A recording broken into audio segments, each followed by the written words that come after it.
nagbabala po etong si Senator Trillanes laban po dito, no, kay Alan Cayetano, mga kababayan.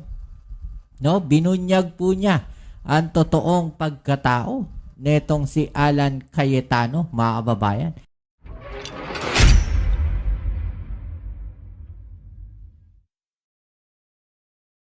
Okay, so yan po yung ating aalamin ngayon at pag-uusapan. Pero syempre, bago ang lahat, please don't forget to subscribe, like, share, at comment dyan sa comment section.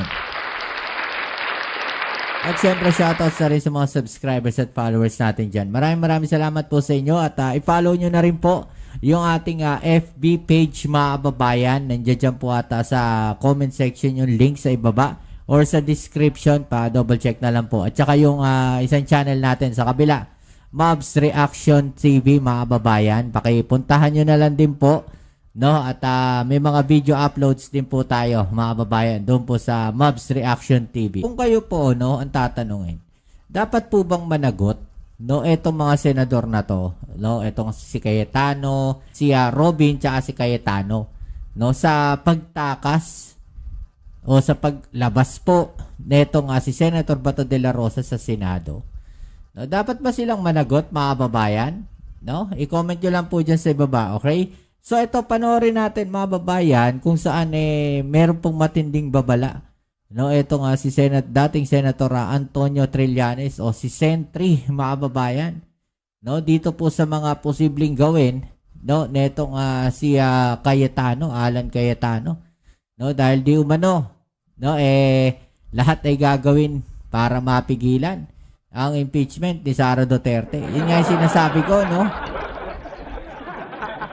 Sinasabi ko na palagi, mga babayan, na itong mga ginagawa nila na to, no? Ito, napapag-usapan lang natin, napagkwentuhan lang natin, no? At tayo nagbibigay lang ng ating opinion, mga babayan, no? Na ito nga po, no? Si Alan Cayetano, tsaka si Robin Padilla, mga babayan, pati yung isa, no, yung kanilang sergeant at arms, para sa akin, no, dapat siguro talaga, no, sagutin nila, mga babayan, no, kung paano nakatakas itong si Senator Bato de la Rosa, no, kasi talagang yan talagang napakalaking ito ang malaking katanungan.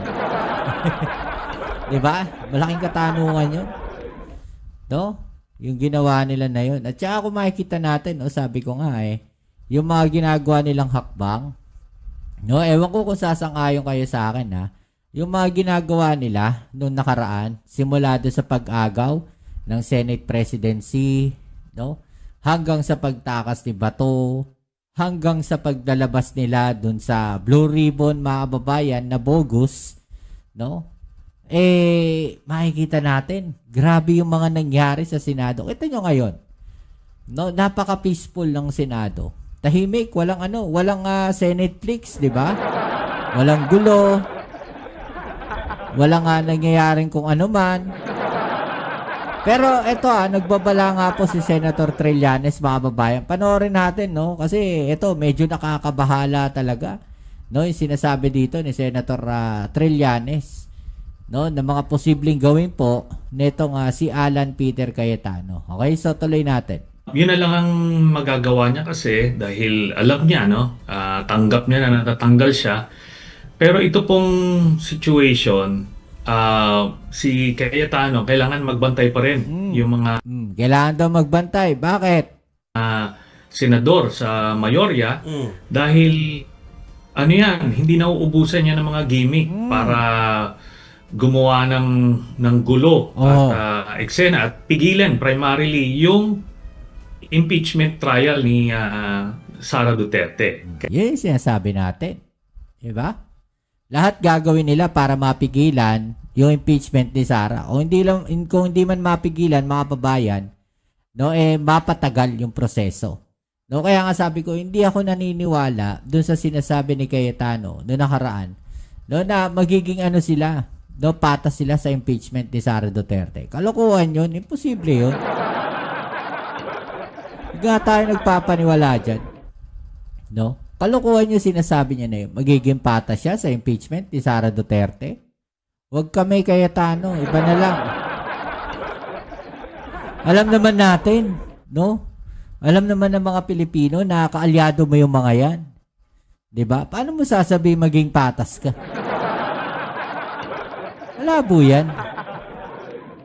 Kaya kailangan magbantay pa rin. Yeah. So, dapat magbantay, dapat alisto. Ang payo ng kapatid niya kanina, no, na PTV General Manager ngayon ay tama na, parang sinasabihin niya yung kapatid niya. Yung iba, sinasabi naman ng mga nasa social media. Ito doon sa mga hindi nakasubaybay, ulitin lang natin mga babae. Yung sinabi po ni Senator Trillanes. Maingay pa rin po si Senator Alan. Ganito po, no?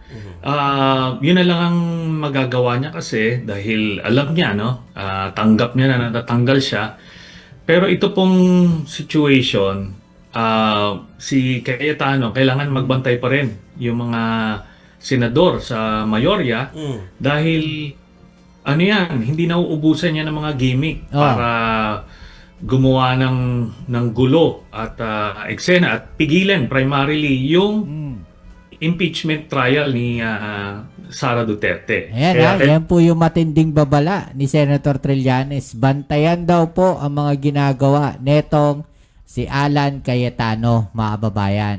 Dahil delikado raw no? Lahat gagawin nila no? Magaling daw gumawa ng gimmick, no? Para manggulo, para mapigilan yung impeachment ni Sara Duterte. Kailangan magbantay pa rin. Yan hindi ho sa akin galing yan, kay Sentry yan Baka sabihin nyo sa akin galing yan. Yeah. So, dapat magbantay, dapat alisto. Ang payo ng kapatid niya kanina, no, na PTV General Manager ngayon ay tama na, parang sinasabihin niya yung kapatid niya. Yung iba, sinasabi naman ng mga nasa social media, wag daw na masadong patulan din ng ilang personalities yung bawat sabihin ni Senator Cayetano. Agree ba kayo doon? O yung magbabantay pero at the same time, wag na masadong patulan? Hindi po, no? Kasi hindi naman titigil yan si Alan kahit hindi mo yan pansinin. Tama. So pag hindi mo siya pansinin, matatalo ka. Kaya ito kanina, yan, finailan ko siya ng kaso ng cyber libel because of the rogue committee hearing. Ayan, no. Hindi siya nanahimik si Senator Trillanes. Kinasuhan niya. Ibig sabihin, tahimik siya. Diba? Pero ayun, kinasuhan niya bigla. Diba? Dali si Cayetano. Kasi wala silang parliamentary immunity doon ni Marcoleta doon sa ginawa nila na yon. Ayan Tapos, ito intindihin natin to mga babayan yung sinasabi dito ni Sentry. No? Ito, importante to.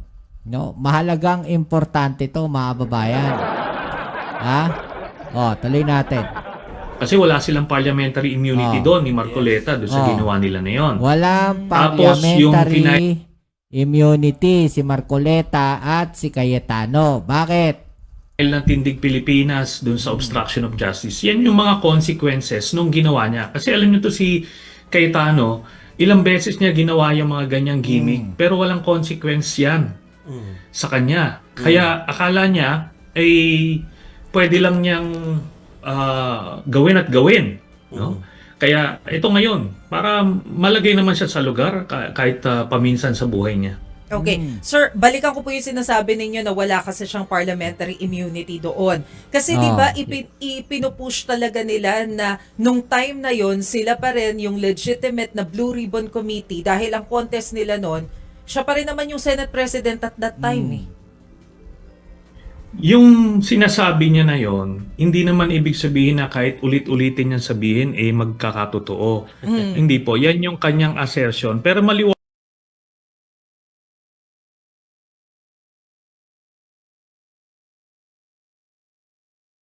nung June 3 na session, dineclare na all positions vacant. That was a valid quorum and that was a valid motion na simple majority lang ng senators present ang kailangan. So kahit na anong gawin niya, tanggal na siya sa pwesto. Tanggal na rin sa pwesto si Marcoleta. Ngayon, yung pag-appoint ng mga committee chairman, ganun din. Bukod sa tinanggal na si Marcoleta, nag-appoint na ng bago si Senator Erwin Tulfo. Kaya wala silang authority to conduct the committee hearing on June 4. And proof of that, is yung mismong Blue Ribbon Committee staff, hindi nga sila sinipot. Ibig sabihin, alam nila kung sino talaga yung legitimate at kung sino yung rogue. At ito na nga, sila Cayetano yon. Pinilit nila eh. 'Di ba? Kaya wala silang parliamentary immunity. Sir, yung sinasabi po ninyo kanina na yung majority ng Senate dapat maging cautious pa rin kasi baka mamaya pigilan nitong si Senator Alan Cayetano yung impeachment. Paano po? Pwede bang gawin yun? Pwede pa bang pigilan yun? Kasi I mean, tapos na yung pre-trial conference ngayon at mukhang base po dun sa mga reports, tuloy-tuloy na rin siya on July 6. Pwede pa bang, meron pa bang ibang pwedeng maging batayan para mapigilan yung impeachment? Ganito po, sooner or later magtutuloy-tuloy yung impeachment trial. Tama po kayo dyan. Pero wag natin i-underestimate si Cayetano kasi napaka-creative yan niya nung kanyang mga pagkasalbahe, no? Hindi yan nauubusan ng gimmick. Kaya wag natin i-underestimate kasi tayo mga Yan hindi po nauubusan ng gimmick etong si Cayetano. Ulitin natin kung ano yung sinasabi niya.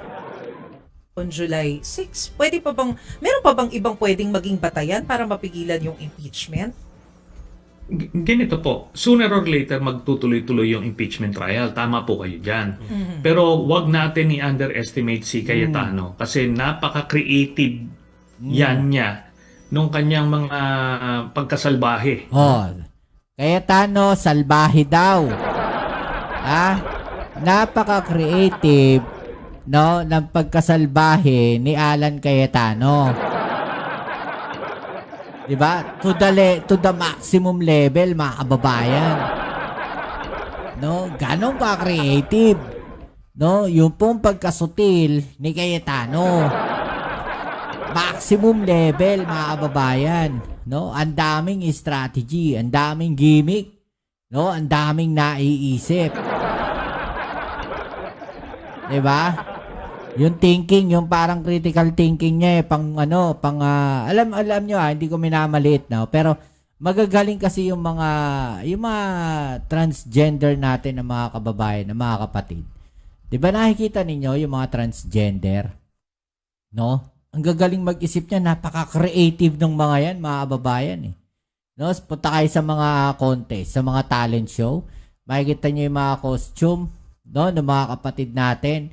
No, ng mga kaibigan natin, kababayan natin, ang mga transgender, yung mga LGBT, di ba? Napaka-creative ng mga yan. Kaya lang yung pagka-creative ni Cayetano, iba No? Yung creativity niya, ginagamit niya sa pagiging salbahe. Ulitin natin. Parang ang sarap sa tenga ng sinasabi ni Sentry Sooner or later magtutuloy-tuloy yung impeachment trial. Tama po kayo dyan. Pero wag natin i-underestimate si Cayetano. Kasi wag daw i-underestimate si Cayetano. Bakit? Napaka-creative yan niya nung kanyang mga pagkasalbahe. Napaka-creative ng kanyang pagkasalbahe. To the maximum level. No? Hindi yan nauubusan ng gimmick. Hindi nauubusan ng gimmick, no? Maraming baon lagi sa bag. Wag natin i-underestimate kasi tayo, mga ordinaryong tao, hindi natin maiisip yung naiisip niya. Kita nyo yung ginawa niyang gimmick na grabe, no? Naggagawa sila ng shooting incident doon sa Senate. Di ba? Matindi yun, mga kababayan. Grabe, no? No, naisip ni Cayetano yun, mga kababayan. No? Ganon siya katindi, ganon siya ka-creative. No?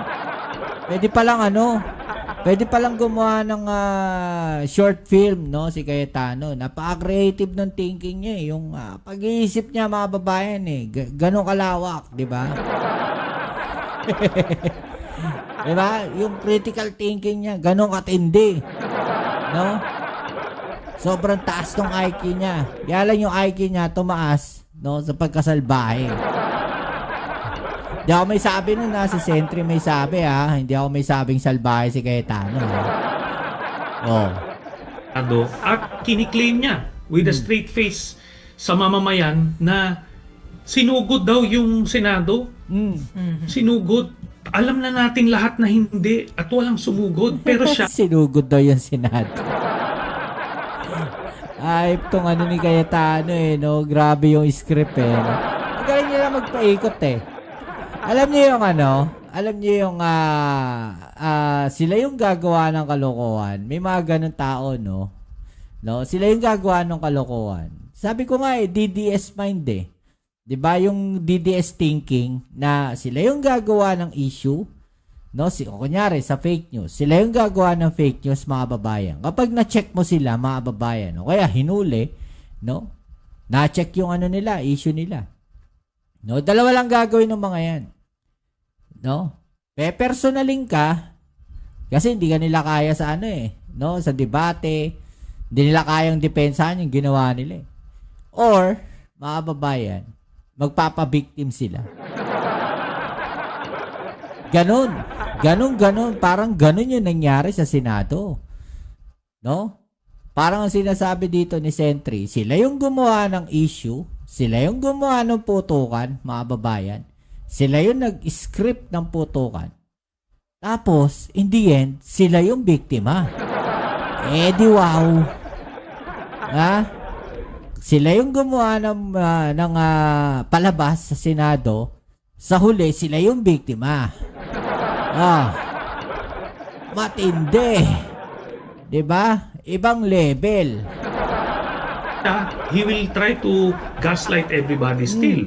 Tayo hindi natin naisip yun, yung mga ganong klaseng... Oo, naku, di ko naisip gagawin ni Cayetano. Kasi, hindi nga, di ba? Hindi natin naisip na gagawin ni Cayetano yun. Alam nyo kung bakit? Senador siya. Di ba? Tiwala tayo sa kanya. No? Na hindi niya gagawin yun. Kasi sanay tayo, mga babayan, na ang nangyayari, agawan lang ng pagka-Senate President. Di ba? Pero hindi natin nakalain na mayroong mga ganun, no?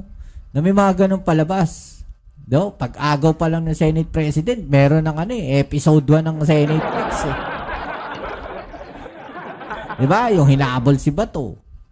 Tapos yung putukan. Tapos yung pagtakas ni Bato. Diba? Matindi. Skandalo na gagamitin niya to protect his interest. So, ganyan si Cayetano.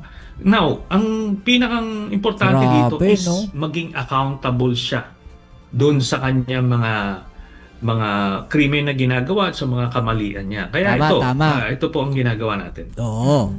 Good evening. Tama po yun. Makakasuhan si Cayetano. Sakain ba kayo kay Sentry? Napayag ba kayo, mga babayan, kasuhan si Cayetano? Comment nyo nga po dyan sa baba. Si Chiggy Verhel po ito. Ano po sa tingin nyo ang pinakarason o pinakadahilan po kung bakit isinasangkot po kayo dito sa issue na to na tumanggap daw kayo ng pera para suhulan yung International Criminal Court? Ano po talaga ang mapapala nila dito? Alokohan yun. Alokohan yung yung pagdawit kay Sentry. No? Imagine niyo, milyong-milyon dolyar. Mapapapalitan mo sa money changer. Lokohan yun. Dinasita ka na nun. Sige nga, labas nyo nga yung pangalan ng money changer na yan o yung bangko na pinagpalitan nyo ng ganong kalaking halaga. Sige nga, ituro nyo nga. Baka naman sabihin niyo sarado na yung money changer. No? Ay, wala na sarado na yung money changer. Grabe script no? Yan sinasabi ko sa inyo, no? Tapos sila magsasalita, magdadaldal, mga kababayan. No, in the end, bahala na paano palulusutan yung mga sinabi nila. Dalawa lang yung option yan. No? Halabas sila ng lalabas, palulusutan na nilang palulusutan yung mga sinabi nila. Or, maglalaho sila na parang si Orly Gutesa. Kaya lang yun. Maalala po ninyo, nung unang nilang inilabas ito, nung Pebrero, sa kalagitnaan po ng confirmation of charges hearing. Diba? Of all the days in the world, yun pa nila ginawa. At lumalabas dito, October pa sila last year, nakikipag-ugnayan kina Baligod, kina Mike Defensor. Kaya talagang prepare nila ito. So there was a destabilization component doon. Dahil before EDSA anniversary Anniversary. ginawa yung kanilang expose. Oo. Tapos, kasagsagan ng confirmation of charges hearing sa ICC. Ibig sabihin, talagang gusto nilang maging obstacle itong mga kanilang mga paratang doon sa Kasi gusto nilang gusto talaga nilang patalsikin si Pangulong Bongbong Marcos during the anniversary ng EDSA Revolution. Hindi kinagat ng tao. Wala namang nag-EDSA. sa proceeding sa dahig. At hindi ako magtataka kung pag nagsimula na yung trial ay gagamitin niya ng mga defense lawyers ni Duterte para sirain yung prosecution. Sasabihin nila, binayaran niyang mga testigo na yan, binayaran tong prosecution team, kaya ganito, kaya kompromiso yan. Therefore, i-dismiss nyo ito. Ganun po ang nakikita ko rito, sooner or later gagamitin nila. Kasi yun lang yun lang po ang pwedeng kadahilanan. And nakita nyo, bawat appearance nila sa publiko ay nag-iiba-iba yung kwento. Tama. Sinabi nila noong una $2 million yung binigay nila sa akin para sa ICC. Tapos nung isang appearance, $1 million daw, isang maleta. Then eventually naging 6 na maleta na tagwa 1 million, $6 million na. So paano na ngayon to? Ano na ngayon yung tunay na version ng kwento nila? At sinasabi ko nga dito palagi, kung kaya kong suhulan yung ICC, hindi ba nila naisip na mas lalong kayang-kaya ni Duterte suhulan yung ICC? Pambayad pa lang nila sa abogado, $2 million a month na at least. Di pang isang buwan lang yung ibinigay nila. Di ba? Di mas may capacity sila to do that. Pero hindi nga ganyan ang mga institusyon, lalo na sa Europa. Hindi yan sila masusuhulan ng ganyan-ganyan. Kaya kailangan na lang nilang dungisan through this 18 tama. bodyguards. 18 Marites. So kahit gumugulong naman yung proseso dun sa International Criminal Court, pinupush pa rin nila kasi pwede pang gamitin dun sa trial itself. Yun pala yun. Opo. Okay, may follow-up kayo? Hindi, tungkol sa ICC lang para masara yung topic tungkol Yes. doon. Dahil yung huling nagsalita yung mga judge doon ay nagsalita sila Senator Trillanes tungkol doon sa fake news na kanilang nasasagap yes. na pinopropagate na hindi naman sinabing isang side lang para lahat in general Nag-warn ay lang. sinasabi nagwa-warn sila about it, lalo yung mga papahayag ng mga attorney. So ganun nakalala, Senator Trillanes, na talaga nakaabot na hanggang doon yung usapin tungkol sa fake news at saka yung mga inilalabas na hindi totoong mga balita. Pero ito naman to be fair dun sa side nung anti-Duterte, yung mga lumalabas, sabihin mo ng fake news, ito naman yung mga na-excite lang na mali yung interpretasyon, no? Pero yung sa side nila, sa kampo ng Duterte, talagang ito deliberate. Biruin nyo kung papakinggan nyo lang yung kanilang echo chamber, ilang beses na nakalabas si Duterte. At ito pinopropagate mismo ng mga pamilya niya. Sasabihin, ito na, makakalaya na si Duterte, madidismiss na yung kaso, etc. etc.